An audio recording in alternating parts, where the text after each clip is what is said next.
오늘은 우리가 신명기 108번째 시간으로 바라보라 라는 제목으로 같이 말씀을 나누도록 하겠습니다. 우리가 모세의 삶을 세 부분으로 나누어 보자면 40년씩 나눌 수가 있는데, 처음 40년은 그가 태어나서부터 40세까지 애굽에서의 삶을 우리가 살펴볼 수가 있어요. 사도행전 7장의 스데반의 설교를 통해서 보면 모세가 애굽 사람의 모든 지혜를 배워 그 말과 하는 일들이 능하더라 그랬습니다. 모세는 애굽에서 40년 동안 왕자의 교육을 받으면서 애굽의 모든 지혜와 말, 그리고 모든 이 군사적인 어떤 훈련들, 그 모든 것들 다 잘 배웠던 것 같아요. 그래서 애굽의 이 군인을 한 주먹에 때려서 죽일 만큼 그런 문무도 잘 겸비했던 사람이었던 것 같습니다. 그리고 모세는 40세 때 자기 민족을 돌아볼 마음이 그에게 생겼다 그랬어요. 그리고 그 민족을 돌아볼 마음이 있었지만 그 사건으로 인하여 미디안 광야로 도망가게 되고, 이제 인생의 두 번째 40년인 그 80세까지의 40년을 미디안 광야에서 양을 치며 삽니다. 거기서 아내를 만나고 두 아들을 낳고 40년을 살다가 그가 80세 되었을 때 하나님께서 그를 거기서 불러내시죠. 그리고 애굽으로 가라 그렇게 명령을 주세요. 그리고 80세 된 그 모세에게 하나님께서 하나님의 사명을 주시고 애굽에 내려가서 이스라엘 백성들을 거기서 데리고 나오게 하십니다. 그렇게 모세는 40년을 애굽에서, 그리고 40년을 광야에서 보내고 나머지 마지막 40년 동안 이 광야에서 또 40년을 보내게 됩니다. 그러니까 모세의 인생의 80년은 광야에서 보낸 시간이에요. 애굽에서 보낸 40년 외에는 80년 동안 전부 광야에서 산 인생입니다. 하나님께서는 그 광야에서 모세를 훈련하셨고 모세를 통해 이스라엘 백성들을 훈련하셨으며, 하나님께서 광야에서 40년 동안 모세와 동행해 주셨어요. 모세는 광야 40년을 살았지만 그 광야가 그에게는 하늘나라를 경험하는 시간이었습니다. 이스라엘 백성들에게는 40년이 광야에서의 삶이었고, 모세에게 40년은 광야가 아니라 하늘나라였어요. 우리가 흔히 이야기할 때도 어디 여행을 갈 때 어디로 가느냐보다 중요한 건 누구와 가는 것이 중요하다 그런 말을 하는데, 모세는 광야였지만 그곳에 하나님이 함께 하심으로 그것이 광야처럼 느껴지지 않았어요. 근데 이스라엘 백성들은 하나님과 함께함이 느껴지지 않았기 때문에 그냥 광야는 광야로 남았던 거예요. 시편의 말씀처럼 고난이 우리에게 유익될 수 있는 이유는 고난을 통해 하나님을 배우게 될 때 그것이 유익이 되는 거지, 하나님을 배우지를 못하면 그건 유익이 되지 않습니다. 그냥 고난은 고난으로 끝나요. 하나님께서는 광야 40년 동안 모세에게 하나님을 가르치셨고, 모세는 그 40년 동안 하나님을 배우면서 감사와 기쁨이 넘쳤다면, 이스라엘 백성들은 하나님을 배우지를 못하고 늘 불만과 원망뿐이었어요. 그래서 모세에게 광야는 하나님과 함께하는 행복의 시간이었고, 이스라엘 백성들에게 광야는 행복의 시간보다는 원망과 불평의 시간이었던 거예요. 하나님은 모세에게 마지막 사명으로 하나님의 모든 말씀을 노래로 지어서 이스라엘 백성들에게 외워 들려 그것이 그들에게 증거가 되게 하라 그러시고서는, 그 노래가 다 되었을 때 45절에 보면 44절이죠. 눈의 아들 호세아 여호수아와 함께 이스라엘 모든 백성들에게 그 말씀을 노래로 만들어서 외워 들리게 했다 그랬어요. 모세는 그 마지막 사명을 다하고 끝내고 그 사명을 이어받아 여호수아가 계속해서 그 노래를 이스라엘 백성들에게 외워 들리는 사명을 감당하는 겁니다. 그리고 46절과 47절을 보면 모세는 이스라엘 백성들에게 이렇게 말을 해요. 너희에게 증언한 모든 말을 너희의 마음에 두고 자녀에게 명령하여 이 모든 말씀을 지켜 행하라 그렇게 말하고 있어요. 모세는 죽기 직전까지도 이스라엘 백성들에게 하나님의 모든 말씀을 가르치며 그 말씀을 지켜 행하라. 모세에게 있어서 딱 하나, 그 말씀을 지켜 행하라는 말만을 죽는 날까지 합니다. 그러면서 47절에 뭐라 그러세요? 이건 너희들에게 헛된 일이 아니고 생명이다. 모세에게 있어서 하나님의 말씀은 생명의 말씀이었어요. 그렇기 때문에 광야 40년을 사는 동안에 그는 광야에서의 생이 힘들지 않았어요. 생명이신 하나님과 함께하면서 그곳에서 행복을 누리며 하늘나라를 경험했어요. 그건 오늘 우리들도 마찬가지입니다. 우리가 스데반도 광야 교회라는 표현을 쓴 것처럼 우리가 이 땅을 살면서 내가 상황과 환경보다 중요한 것이 나와 함께 하시는 하나님이 내게 믿어지며 경험되는 삶을 살고 있느냐 하는 거예요. 그 하나님이 내게 경험되는 삶을 살다면 이 하나님의 말씀은 우리들에게 생명이 되는 거예요. 그러나 그 하나님이 경험되는 삶을 살지 않으면 이 말씀은 우리에게 생명의 말씀이 아니라 헛된 말이 되는 거예요. 그러니까 소돔과 고모라에서도 롯이 그 사위들에게 이야기할 때 그들은 뭘로 들어요? 농담처럼 듣는 거예요. 하나님의 말씀을 나와 상관없는 말씀으로 들으며 빈 말로 듣는 거예요. 무익하니까. 근데 모세는 죽는 날까지 유언으로 하는 말까지도 하나님의 말씀을 지켜 행하라. 이것이 생명이라 했던 이유는 정말 모세에겐 이 말씀이 생명의 말씀이었기 때문이었어요. 오늘 우리들에게 정말 이 하나님의 말씀이 생명의 말씀으로 활력이 있는 운동력이 있는 하나님의 말씀으로 믿어지는 사람들은 이 말씀을 따라 순종하며 살며 주변의 사람들에게도 이 말씀을 날마다 증거하는 삶을 살게 될 거예요. 우리가 어제도 하나님의 말씀을 예레미야를 통해서 하나님의 재난의 경고라고 하셨는데 그 전쟁의 경보의 말씀을 우리들에게 주실 때 그 말씀이 예레미야와 같이 그렇게 애끓는 마음으로 믿어지는 사람들에게는 이 말씀이 뭐예요? 생명의 말씀인 거예요. 그러니까 죽는 날까지 그 말씀을 전할 수밖에 없는 거예요. 그렇기 때문에 하나님의 말씀을 따라 우리가 이 땅을 살아가게 되는 사람들은 이 세상의 말이 헛된 말로 들리기 시작할 것이고 하나님의 말씀이 들리지 않는 사람들은 하나님의 말씀이 헛된 말씀으로 들리는 거예요. 그 말씀이 내 삶에 영향을 미치며 그 삶이 내 삶을 온전히 드리는 삶을 살고 있는가? 아니면 우리가 이 세상의 쾌락을 쫓으면서 우리의 세월을 낭비하고 있는가? 우리가 한번 돌아봐야 될 줄로 믿습니다. 하나님의 말씀을 따라 살지 않으면 우리의 인생이 헛된 일이 되는 거예요. 그리고 나면 인생을 낭비하게 되고 인생이 지나고 난 후에 우리는 후회와 삶의 덧없음만 느끼게 되는 것이죠.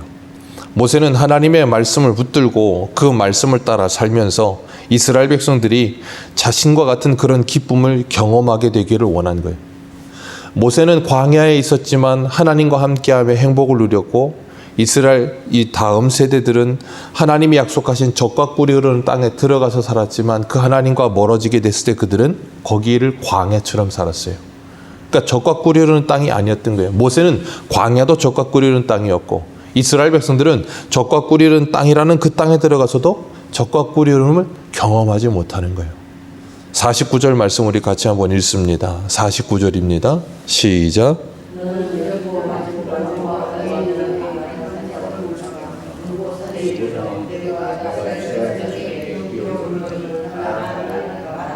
아멘. 아바림 산에 올라 느보산에 이르러. 아바림 산맥에 있는 가장 높은 봉우리가 느보산이에요. 거기가 한 해발 800m 된다고 하는데 그 산에 올라가서 저쪽 가나안 땅을 바라보게 하시는 거예요. 거기 올라가면 다 보입니다. 가나안 땅이 사진도로 보니까. 그런데 하나님께서는 그 느보산에 올라서 그 형 아론이 호렙산에서 생을 마감했던 것처럼 모세에게는 느보산에서 생을 마감하게 하시면서 그 약속의 땅이 가나안 땅을 바라보게 하십니다.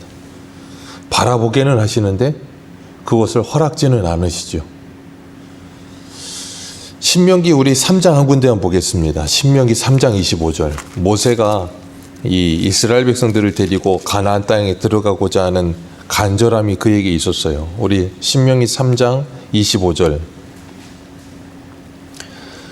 우리 같이 한번 25절에서 27절까지만 읽어보겠습니다. 시작. 구하옵나니 나를 건너가게 하사 요단 저쪽에 있는 아름다운 땅 아름다운 산과 레바논을 보게 하옵소서 하되 여호와께서 너를 때문에 내게 진노하사 내 말을 듣지 아니하시고 내게 이르시기를 그만해도 족하니 이 일로 다시 내게 말하지 말라. 너는 비스가산 꼭대기에 올라가서 눈을 들어 동서남북을 바라보고 내 눈으로 그 땅을 바라보라. 너는 이 요단을 건너지 못할 것임이니라. 아멘. 하나님께서는 분명하게 선을 그으십니다. 내 말을 듣지 아니하였다라고 말씀하시면서 이제는 그만해도 족하니 이 일로는 다시 내게 말하지 말아라. 하나님께서 참 매몰차다 생각될 만큼 이렇게 말씀을 하세요. 하나님께 부름을 받아서 40년 동안을 충성스럽게 일한 모세입니다. 열심히였죠. 그리고 하나님께서는 모세의 이 온유함이 지면의 모든 사람마다 승하다 하면서 그와 얼굴을 대면하여 말씀하실 만큼 친근하게 모세를 대하셨던 분이셨어요. 내가 너를 이름으로도 안다라고 말씀하실 만큼 모세를 사랑하셨습니다. 그런데 하나님께서는 모세에게 그 사명은 여기까지다라고 선을 그으세요. 그때 모세는 하나님이 더 이상 말하지 말라 하실 때 더 이상 그 말에 대해서 언급하지 않습니다. 그리고 하나님께서 여기까지다라고 말씀하실 때 그 가나안 땅을 바라보며 그것으로 족해요. 모세는 그걸로 족하는 겁니다. 40년 동안 하나님과 동행하면서 그 하나님이 바라보라 하시는 그 가나안 땅을 바라보면서 모세는 자신이 살아온 40년을 돌아보며 하나님과 함께 경험했던 그 은혜, 그 하나님의 은혜를 누렸던 그 삶을 떠올렸을 거예요. 그리고 그 가나안 땅에 들어가서 그 땅을 차지하게 될 여호수아와 출애굽 2세들도 자신이 경험했던 그런 삶을 경험하게 되기를 원하는 거예요. 그래서 그들에게 끝까지 뭐 하라는 거예요? 그 하나님을 기억하며 이 말씀을 지켜행하라고 신신당부를 하고 있는 거예요. 자신이 누렸던 그 기쁨과 행복을 너희도 누렸으면 좋겠다라고 말하고 있는 거예요. 그러면서 그 땅을 바라볼 때 모세에게 얼마나 많은 이 생각이 계속 이렇게 머릿속에 있었겠어요. 그런데 모세는 그 하나님 앞에 더 이상 아무런 말을 하지 않습니다. 아마 우리들이었다면 하나님 어떻게 그럴 수가 있느냐 그럴지도 몰라요. 어떻게 제가 40년을 하나님께 이렇게 충성했는데 그 한 번 이 51절의 말씀처럼 그 가데스에서 무리바 물 사건 그 한 번 때문에 바위를 두 번 쳤다는 이유 하나만으로 어떻게 나를 거기에 넣지 않으십니까? 라고 말하지 않습니다. 왜냐하면 모세는 알아요. 자신과 함께 했던 그 하나님이 어떤 하나님이신지. 그렇기 때문에 모세는 그 하나님의 말씀에 아무런 토를 달지 않고 그냥 순종하는 거예요. 거기에서 모세와 하나님과의 신뢰를 우리가 느낄 수가 있는 거예요. 그리고 이걸 구속자적으로 보면 하나님께서는 율법의 상징인 모세가 가나안 땅, 약속의 땅에 들어갈 수 없다는 것을 보여주시는 것이기도 해요. 구속사적으로 보면. 그리고 이 호세아, 여호수아, 예수라고 하는 그 예수를 통하여 그들이 가나안 땅, 약속의 땅에 들어간다는 걸 보여주시는 상징적인 의미이기도 합니다. 그렇다고 해서 모세가 천국에 못 갔다는 그런 의미가 아니에요. 하나님께서는 이 모세를 통하여서 이 모든 일이 진행되게 하셨고 그의 사명이 거기까지라고 하실 때 모세는 거기에 멈추고 그 다음인 여호수아를 통해 그 사명이 이어지게 하셨어요.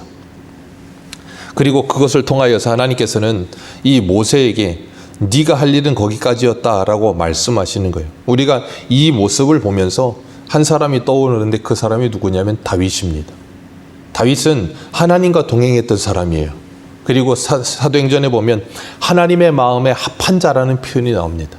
그럴 만큼 하나님이 이뻐하셨던 다윗이지만 그 다윗은 어디를 가나 승리했어요. 그리고 다윗이 하나님께 성전을 지어드리기를 원했어요. 그런데 하나님은 다윗에게 그 성전 짓는 일을 허락지 않으십니다. 그리고 말씀하시기를 네가 피를 많이 흘렸다라는 말씀을 하세요. 그리고서는 네 아들이 성전을 지을 것이다 라고 말씀하셨는데 다윗은 그것에 대해서 서운하거나 억울하거나 어떤 그런 감정은 일도 없고 어떠했는가 하면 그 성전을 짓기 위한 모든 재료를 백성들과 함께 준비하면서 기뻐하고 즐거워하고 찬송을 해요. 하나님께서 너는 준비하는 거기까지다 라고 말씀하시더니 다윗은 그것 자체로 기쁨이 있었어요. 왜냐하면 하나님께서 그러셨거든요. 집은 네가 나를 위해 짓는 게 아니라 내가 너를 위해 짓는 것이다 라고 말씀하셨어요. 이미 하나님은 다윗의 마음에 하나님의 집을 이미 지어 놓으신 거예요. 그렇기 때문에 다윗이 그 집을 짓지 않아도 이미 그는 일평생을 하나님과 동행하면서 뭘 했어요? 하나님이 그 안에 거주하시는 성전이 되어 있었고 그 기쁨이 그에게 풍성히 누려지는 삶을 살았던 거예요.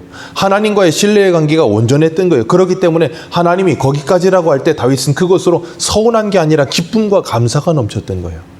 그걸 마지막을 준비하면서 마치 이 마지막에 하나님께서 모세에게 하나님의 모든 계명을 노래로 만들어서 백성들에게 외워 들려라 라고 말씀하시는 그 사명을 마지막으로 주셨을 때 모세는 그 마지막 사명을 감당하면서도 기쁨과 감사함과 함께 이 백성이 내가 누리는 그 기쁨을 누렸으면 좋겠다는 마음가짐으로 준비했을 거고, 다윗도 하나님께서 그에게 너는 여기까지 그것을 준비하는 것까지다라고 하실 때 그도 그것까지 가면서 기쁨과 즐거움과 감사가 있었던 거예요.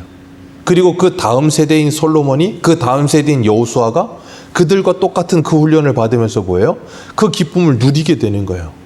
오늘 우리들도 그렇습니다. 하나님께서 우리에게 우리의 사명을 맡기실 때 그것이 어디까지든 하나님께서 거기까지라 하실 때 그 말씀을 붙들고 거기까지 가면서 뭐 하는 것인가 하면 기쁨과 즐거움이 넘치는 삶을 사는 거예요.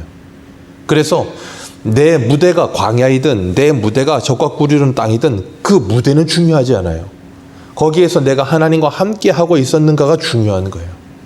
하나님은 모세에게 광야에서 적과 꿀이는 땅을 경험하게 하셨고, 다윗에게는 성전이 지어지진 않았지만 그 안에 이미 성전이 지어지게 하시면서 하나님의 사람으로 온전함을, 기쁨을 누리게 하셨고, 그것 자체로 하나님은 영광을 받으신 거예요.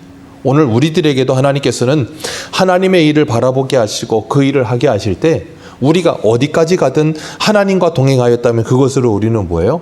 감사와 기쁨이 넘치는 삶을 사는 거예요. 다윗도 그랬고 모세도 그랬습니다. 그리고 오늘 우리들도 마찬가지입니다.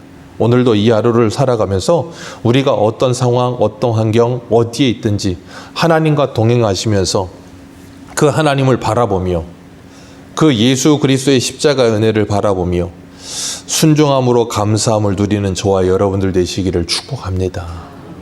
기도하겠습니다.